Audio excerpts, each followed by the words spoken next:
है ये ऐलान साकी करिंदो, पारसाई न कोई जताए, ये शराबी की मैयत है इसको, जो पिए वो ही कांदा लगाए। तो ये मामले थे, तवायफ हो गए।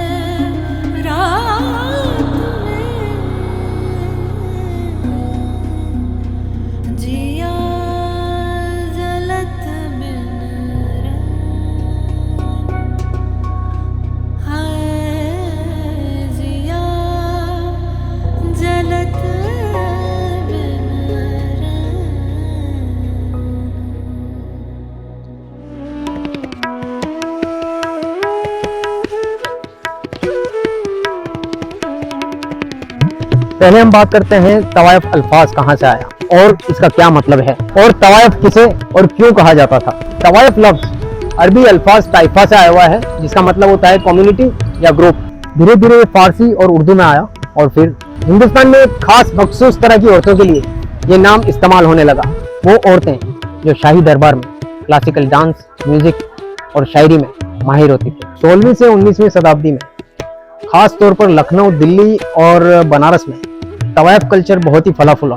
मुगल दौर में लखनऊ, दिल्ली और दीगर बड़े बड़े शहरों में तवायफों की आलीशान सजी सजाई हवेलियां होती थी। शाम ढलते ही इन आलीशान हवेलियों में शीशे के बड़े बड़े झुम्मर रोशन हो जाते हैं, बाहर रोशनदान भी रोशन होते हैं और ईरानी कालीनों के ऊपर तवायफें साजिंदों की संगत के साथ रक्श करती।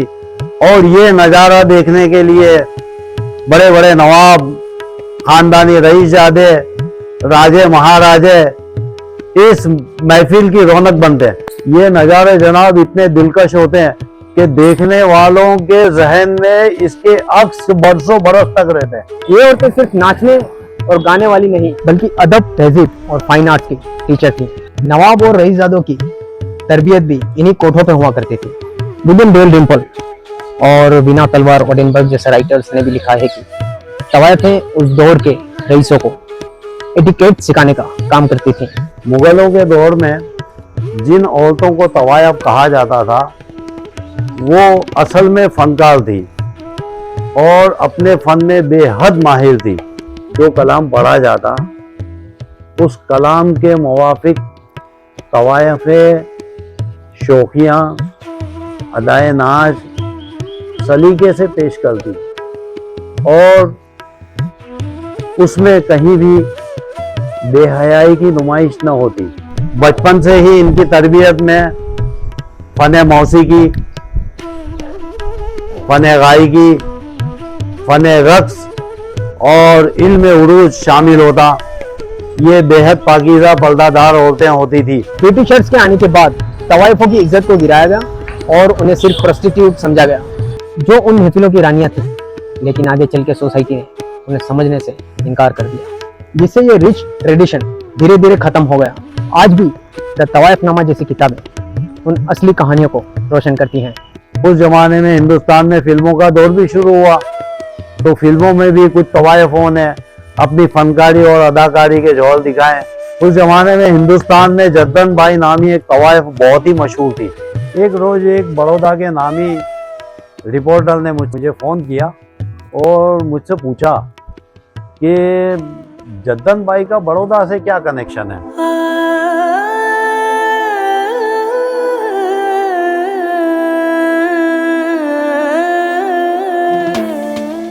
19वीं शताब्दी का दौर था। हिंदुस्तान की एक ऊंची जात में एक लड़की पैदा होती है, नाम था दलीपा।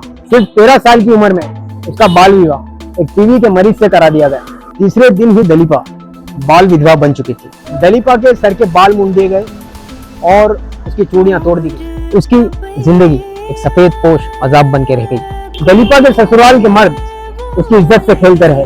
दलीपा को जिंदगी से ज्यादा मौत दिलकश लगने लगी थी। एक रात पानी भरने के बहाने वो अपने घर से निकली। जंगल में उसे गाने की आवाज सुनाई थी। उस आवाज का पीछा करते हुए वो एक झोपड़ी तक पहुंचे। उस झोपड़ी में एक सारंगी साज जिसका नाम था मियां जान और उसकी बेटी मलिका जो तवाइफ बनने की ट्रेनिंग ले रही थी। इन दोनों से दलीपा की मुलाकात हुई। वहीं से मौसीकी, अदाएं और जीने का अंदाज सीखा। दलीपा की आवाज और हुस्न बेमिसाल था। फिर आगरा के कोठे पे रोशन जान ने दलीपा को प्याला पिलाकर तवाइफ बनाया। कुछ वजूहात के चलते मियां जान दलीपा को लेकर दिल्ली चले गए और दिल्ली में एक वकील के घर कुछ कमरे किराए पे लिए और वहाँ ये लोग रहने लगे। वो वकील अंग्रेज तौर तरीकों पर जीने वाले इंसान थे। एक दिन दलीपा ने उनका ध्यान अपनी तरफ करने के लिए उनका पसंदीदा गीत गाना शुरू किया और गाना सुनकर वकील साहब दीवाना वार उस कमरे की तरफ दौड़े जहाँ दलीपा ठहरी हुई थी।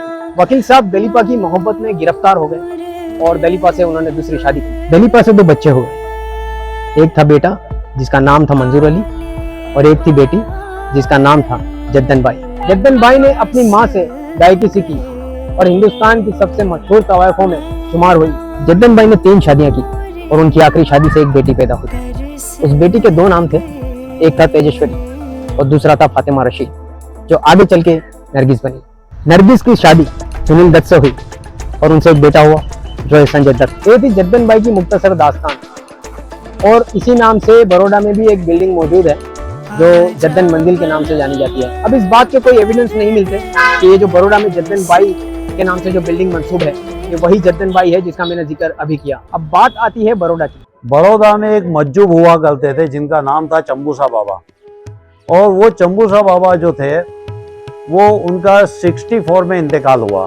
उस जमाने में एक बॉम्बे से तवायफ आई थी यहाँ पे, तो उसने देखा कि ये एक मज्जूब आदमी है, फकीर है, लंगोटी पहना हुआ है और ये क्या बोले ये सब इनकी खिदमत कर रही हैं क्या।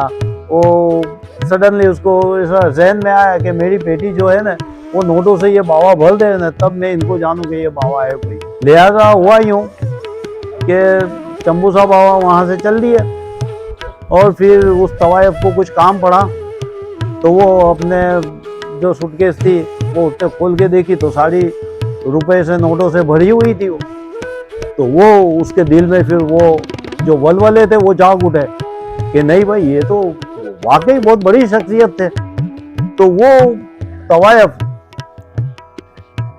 चंबूसा बाबा को ढूंढने के लिए मुसलसल 3 दिन तक शहर में गश्त करती रही। चंबूसा बाबा का मकाम जो है वो मुगलवाड़ा में वली सेठ के वहाँ था। जब वो तवायफ वहाँ आई वली मेंशन में तो उनको कहा गया कि भाई अब भी बाबा बोले कि वहाँ खान साहब के वहाँ गए। तो जब खान साहब के वहाँ गई तो बोले कि अब भी फलां की जगह गए। जब वो फलां जगह गई तो उसको पता चला कि वो अब भी वहाँ से गई। इस तरह मुसलसल 3 दिन तक वो तवायफ उनको ढूंढती रही लेकिन चंबूसा बाबा उनके हाथ में आए ही। ये एक किस्सा मुख्तसर था। तो मेरे जहन में ये ख्याल आया कि तो हो सकता है कि ये वही जद्दन बाई हो। फतेहपुरा में रहने वाली ज्यादातर तवायफें मुसलमान थी। वो चिश्तिया सिलसिले के बुजुर्गों से बैत थी और अपने अकीदे की बेहद पक्की थी। उन तवायफों के अकीदे की क्या बात करूं मैं, ये मेरी नज़रों से देखा हुआ है। जब मुहर्रम होते हैं तो 40 दिन तक उनकी सारी फनकारियां बंद हो जाती और वो मेकअप भी ना करती और काले लिबास पहनते हैं, पैरों में चप्पल भी नहीं, ये मैंने नज़रों से देखा है। और अपने घरों के आंगन में वो सबीले लगाती, छोटे छोटे ताजिए बनाती और जब ताजियों का जुलूस वहाँ से जाता तो वो नंगे पैर अपनी शीरीन आवाज में मर्शिये पढ़ती और करबला के शहीदों की याद में गम के मारे ताज़ियत किया करती थी। वो जो मंजर देखने का था वो मंजर इतना दिलकश होता और इतना मातम होता उस मंजर में कि देखने वाले जो थे ना वो उनके जज्बात जाग उठते और वो या हुसैन के नारे फिजा में बुलंद करते। राजाशाही के बाद 1960-70 तक तो ये दौर बरकरार रहा। आप मेरे पीछे जो हजीरा देख रहे हैं ये छुट्टन बी का मकबरा है और ये उनकी मसनवी कब्र है।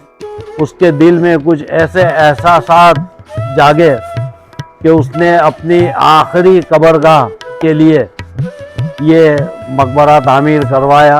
अगर मैं तवायफों के नेचर की बात करूं तो वो बहुत ही शातिर, हाजिर जवाब और जबान दराज हुआ करती थी और मौके की नज़ाकत को पहले से जान लेती थी, जिसका सबूत हमें इस कतबे पे बिल्कुल साफ तौर पे नजर आता है, जिसमें फारसी में लिखा हुआ है, अगर दर जिन्स अजना से वो दावा कुनन तलाकन बर वालिदाए उशान, जिसका मतलब है कि ये मकबरा मैंने बनवाया है और अगर कोई इस पर दावा करता है तो दावा करने वाले की वालिदा का तलाक हो जाएगा। उसकी आखिरी ख्वाहिश ये थी कि वो मरने के बाद में इस मकबरे में मदफन हो, उसी लिए उसकी एक मसनवी कब्र भी उसने यहाँ बना के रखी थी और ये बनवाई गई थी 1224 में, जो इस कस्बे पे बिल्कुल साफ तौर पे नजर आती है। रमेश जोशी एक राइटर है जिनकी किताब है इमारत आने अवशेषो, जिसके मुताबिक मुगल दौर का एक आखिरी हुक्मरान बड़ौदा का जो था शेर खान बाबी,